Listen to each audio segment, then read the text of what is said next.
Hello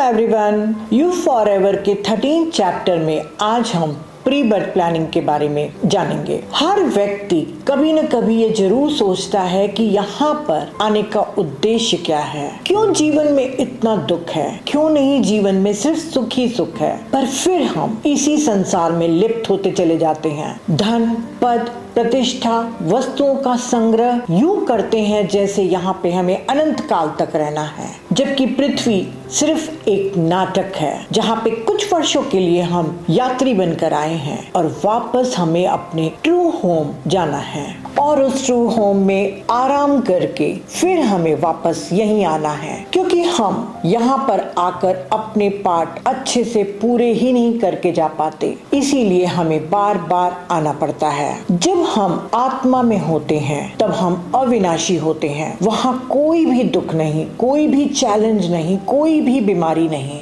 हम केवल अपने ओवर सेल्फ की एक कठपुतली मात्र हैं जो अपनी भूमिका को अदा करने आई हैं। पर इसी भूमिका में इतना आइडेंटिफाइड हो जाते हैं कि हम अपने काम को जो लेकर आए हैं उसे ही भूल जाते हैं। हम अपने ओवर सेल्फ की मात्र कठपुतली ही हैं। जब हमारी मृत्यु होती है तो हम अपने स्पिरिट वर्ल्ड में जाकर अपने ओवर सेल्फ से मिलते हैं और वर्तमान जीवन में जो भी कुछ सीखा, जो भी कुछ उपलब्धियां हासिल की या कुछ हमारे से गलतियां हो गई, कुछ पार्ट अधूरे रह गए, उन सब के बारे में हम जानना शुरू करते हैं और फिर हम विचार करते हैं कि अब जो हमारे अधूरे पार्ट है उसे पूरे करने के लिए फिर से हमें पृथ्वी पर जाना होगा। पर उसके पहले आत्मा कुछ अवकाश लेती है, वहां पर कुछ सीखती है और फिर अपनी योजना बनाने में जुट जाती है। जन्म लेने के प्लान में सबसे पहले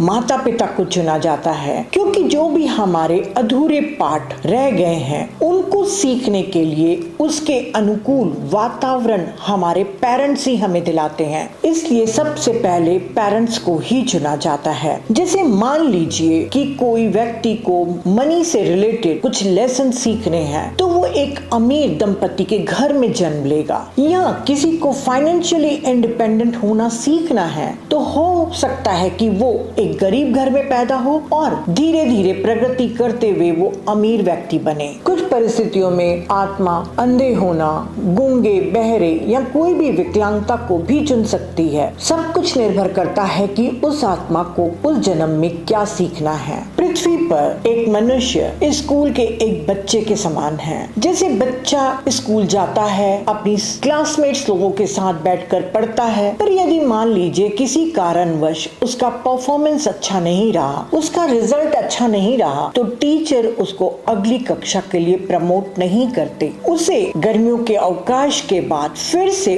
उसी कक्षा में दूसरे बच्चों के साथ पढ़ना पड़ता है। जो बच्चे प्रमोट हो जाते हैं वो आगे चलकर भविष्य में जो भी बनना चाहते हैं उसके अनुसार अध्ययन को चुनते हैं। जैसे एक डॉक्टर बनने की इच्छा रखने वाला बच्चा अलग अध्ययन करेगा उस बच्चे से जो इंजीनियर या एक प्लम्बर बनना चाहता है, और जो बच्चा प्रमोट नहीं हुआ उसे अगली कक्षा में फिर से पढ़ना पड़ रहा है। पर हो सकता है कि इस वर्ष भी वो अपने रिजल्ट में अच्छा कुछ नहीं कर पाए। कुछ वर्षों के अवसर के बाद हो सकता है कि उसके टीचर्स उसको उस स्कूल से निकाल दें और उस बच्चे को दूसरे स्कूल में एडमिशन लेना पड़े। पर बच्चे को सीखने का अवसर हमेशा दिया जाता है। ठीक ऐसा ही आत्मा की दुनिया में भी होता है। मानव के जन्म लेने के पूर्व ही अपने स्पिरिचुअल एडवाइजर्स और मास्टर्स लोगों के साथ आत्मा बैठक में शामिल होती है। विचार विमर्श किया जाता है कि कौन से पेरेंट्स और कौन से लेसन चुनने बाकी हैं। उसके अनुरूप ही सारे रिश्तेदार एक टीचर्स के रूप में नियुक्त किए जाते हैं। मनुष्य के जीवन के चैलेंज भी उस समय आत्मा की रजामंदी से ही तय किए जाते हैं।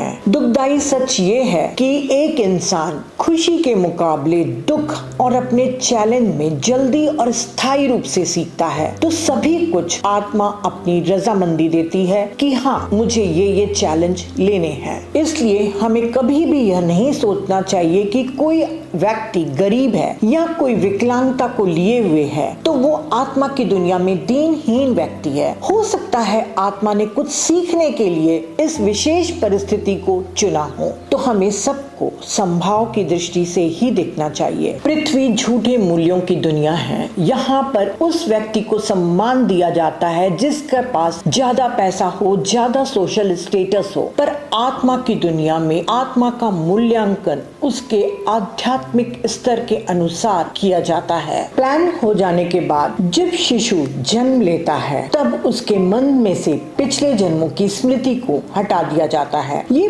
प्रकृति की अनुकंपा है, क्योंकि यदि व्यक्ति को पिछला जन्म याद रहेगा तो उसका वर्तमान जीवन में सीखना बहुत मुश्किल हो जाएगा। जैसे मान लीजिए कि एक व्यक्ति पिछले जन्म में बहुत अमीर था पर किसी कारण वो इस समय गरीब घर में पैदा हुआ है, तो यदि पिछले जन्मों की स्मृति रहेगी तो वो इस जन्म में कुछ भी सीखने के लिए इच्छुक नहीं होगा और वो अच्छे से सीख भी नहीं पाएगा। बहुत से लोग इस बात को बहुत कठोरता से पालन करते हैं कि माता पिता का सम्मान करना चाहिए। रामपा इसके खिलाफ नहीं है। वो कहते हैं बिल्कुल, माता पिता अगर योग्य हैं तो उनका सम्मान करना बहुत अच्छी बात है। पर यदि आपके माता पिता अत्याचारी हैं, निर्दयी हैं और आपको परेशान कर रहे हैं, तो यदि आप अपने जीवन में उनसे अलग रहकर अपना जीवन बिताते हैं तो कोई भी गलत बात नहीं है, क्योंकि आपके माता पिता आपके केवल शिक्षक हैं। स्कूल में बहुत सारे टीचर्स हुआ करते हैं। जब स्कूल छोड़ दिया जाता है तो उनकी भूमिका हमारे जीवन में से चली जाती है। बिल्कुल ठीक ऐसे ही हमारे माता पिता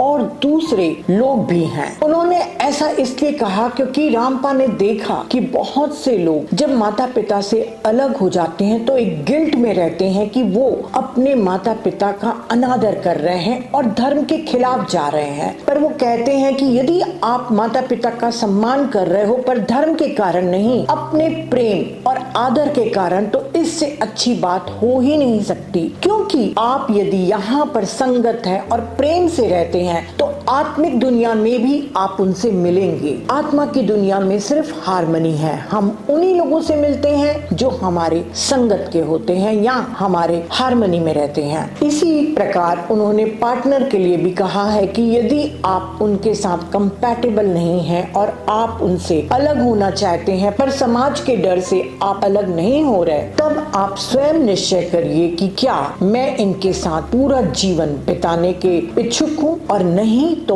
आप उनसे अलग हो सकते हैं, क्योंकि आपके पार्टनर भी आपकी एक टीचर के रूप में ही अस्थायी नियुक्त किए गए हैं। तो इस तरीके से आप बिल्कुल भी मत सोचिएगा कि रामपा माता पिता के सम्मान के खिलाफ है। बस वो आपको बता रहे हैं कि पृथ्वी एक ऐसी जगह है जहाँ पर दो विरोधी सत्ताओं को संपर्क में लाया जाता है ताकि वे एक दूसरे की खामियों को दूर करें और म्यूचुअल अंडरस्टैंडिंग बनाएं। अगर आप उसमें सफल होते हैं तो बहुत अच्छी बात है, और अगर आप सफल नहीं होते और उनसे अलग रहते हैं तो यकीन मानिए कि स्पिरिट वर्ल्ड में आप उनसे नहीं मिल पाएंगे, क्योंकि हम स्पिरिट वर्ल्ड में उन्हीं लोगों से मिलते हैं जिनके साथ हम कंपैटिबल रहते हैं। यहाँ पृथ्वी पर रहकर हम उस स्पिरिट वर्ल्ड की परिस्थितियां बनाते हैं। रामपा कहते हैं कि मानव को बहुत अहंकार है कि वो ईश्वर की छवि में बना है और मानव से उच्चतर कोई भी प्राणी नहीं, पर वो शायद भूल रहा है कि अस्तित्व में उससे भी कहीं उच्चतर प्राणी मौजूद हैं। और उन्होंने कहा कि ईश्वर कोई वृद्ध पुरुष नहीं है जिनको आप कुछ पुस्तकों के पन्ने को पढ़कर खुश कर सकते हैं। ईश्वर